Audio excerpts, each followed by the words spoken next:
Banyak orang yang bertanya, apa yang dimaksud dengan pemotongan dana transfer daerah?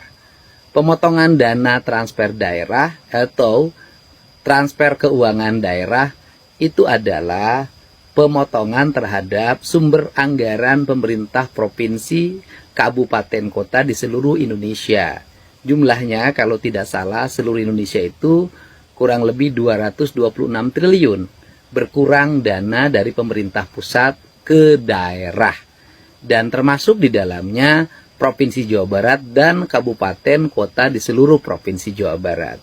Provinsi Jawa Barat mengalami pengurangan dana transfer daerah nanti di tahun 2026 sebesar 2.458 miliar. Sedangkan kabupaten kotanya kurang lebih 2,7 triliun. Nah, tentunya kalau ada yang bertanya apakah pemotongan dana transfer daerah itu akan berpengaruh pada pembangunan di daerah, tentunya pasti akan berpengaruh.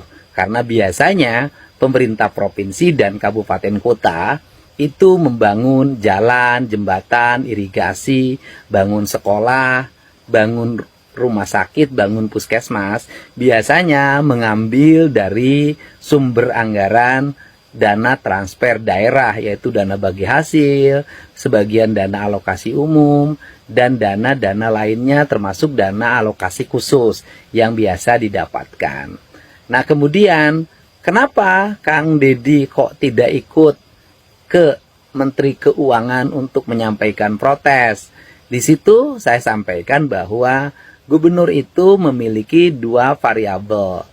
Yang pertama, dia adalah kepala daerah otonom yang dipilih oleh masyarakat melalui pemilihan langsung. Yang kedua, dalam dirinya juga melekat sebagai wakil pemerintah pusat. Sedangkan pemotongan dana transfer daerah itu merupakan keputusan pemerintah pusat.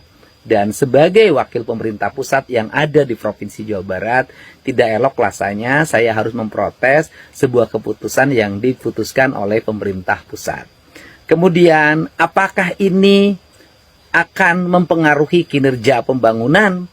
Kalau saya tumpang kaki, kalau saya hanya berpangku tangan, tidak melakukan langkah-langkah penanganan terhadap belanja anggaran, kalau menggunakan model anggaran dulu digunakan anggaran hari ini, maka saya katakan pembangunan tidak akan ada. Karena sumber daya keuangannya sudah tidak ada. Nah, tetapi saya tentunya harus berusaha untuk tetap memenuhi kebutuhan masyarakat. Dengan cara apa? Dengan cara memotong, menghilangkan berbagai kegiatan rutin pemerintah. Misalnya kegiatan perjalanan dinas. Ya, sekarang saya akan memotong sampai 75% dari kebiasaan perjalanan dinas pemerintah Provinsi Jawa Barat. Termasuk barangkali dulu gubernur 1,5 diturunkan menjadi 750, dari 750 diturunkan menjadi 100. Nah, ini sebagai contoh saja. Kemudian belanja listriknya kita akan potong 50-75%. Nah, bagaimana nanti listriknya padam di kantor-kantor? Tidak. Nanti hanya dipadamkan yang di bagian dalam ketika malam hari, bagian luarnya tetap nyala. Dengan bagian dalam kantor listriknya dimatikan, itu sudah mengefisienkan belanja listrik. Airnya nanti kita atur agar airnya tidak digunakan sembarangan. Kemudian lagi belanja ATK-nya akan kita hilangkan 75%. Kemudian penggunaan media-media digital, gitu kan, internet dan sejenisnya akan dibatasi. Di luar kepentingan dinas tidak boleh ada penggunaan barang-barang elektronik, media-media digital yang menggunakan jasa pemerintah Provinsi Jawa Barat untuk pembayaran berbagai fasilitasnya. Dan kemudian yang berikutnya lagi, dulu ada kebiasaan kalau ada tamu, ada acara, kita siapin snack, kita siapin makan siang. Nanti kebiasaan itu akan kami hapuskan. Kami hanya akan menyiapkan air putih saja. Jadi nanti kalau bertamu ke provinsi hanya minum air putih. Kalau ada acara-acara tidak ada makan siang, apalagi makan malam. Nah, ini adalah rangkaian-rangkaian kegiatan yang bertujuan untuk menutupi dana transfer daerah yang berkurang itu. Nah, sehingga kalau ditanya bagaimana pembangunan 2026, karena belanja rutin yang dianggap tidak penting, itu sebenarnya penting sih, tetapi hari ini dianggap tidak penting karena uangnya kan tidak ada. Maka belanja pembangunannya tetap akan berjalan, bahkan lebih meningkat dibanding tahun 2026. Contoh, belanja untuk pembangunan jalan kami bertekad ditingkatkan dari 3 triliun menjadi 3,5 triliun. Pembangunan ruang kelas baru, rehabilitasi sekolah-sekolah, kami akan terus lakukan. Estimasi pembiayaannya, pembangunan SMK, rehabilitasi SMK, sekitar 700 sampai 1 triliun.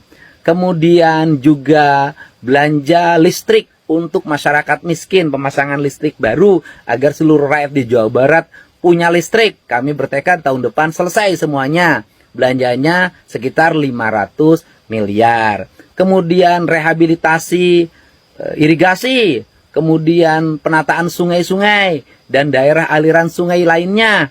Ya, kami tetap akan meningkatkan belanjanya kisaran 500 miliar. PJU nih sekarang dipasangin. Kami ingin memasang di seluruh provinsi Jawa Barat secara merata. Belanjanya sekitar 750 sampai 1 triliun. Kemudian pembangunan ruang perawatan baru rumah sakit Provinsi Jawa Barat. Insya Allah kami akan tingkatkan. Jaminan pelayanan kesehatan bagi warga di seluruh Provinsi Jawa Barat, terutama warga miskin. Kami tetap akan menjalankannya. Kemudian jaminan pendidikan untuk seluruh warga Jabar yang di sekolah negeri tetap gratis. Kemudian untuk masyarakat miskin yang sekolah di swasta kami gratiskan. Dan bagaimana menangani masyarakat-masyarakat yang mengadu, kami akan tetap jalan. Ada dana pribadi gubernur, ada dana dari rereongan Sarebu yang dilakukan oleh internal ASN Provinsi Jawa Barat. Karena kalau masyarakat dilaksanakan di RT RW-nya masing-masing, di kelurahannya masing-masing, di kecamatannya masing-masing, dan di kabupatennya masing-masing. Dan kemudian bagaimana sarana dan prasarana keagamaan? Ya, sekemampuan kami tetap kami akan memberikan alokasi berdasarkan kemampuan anggaran yang dimiliki oleh pemerintah Provinsi Jawa Barat. Barangkali itu saja yang kami sampaikan untuk semuanya. Semoga ini menjadi hal yang penting sebagai bahan informasi bagi warga seluruh Provinsi Jawa Barat. Kami akan terus bekerja dengan tagline ASN berpuasa, rakyat berpesta.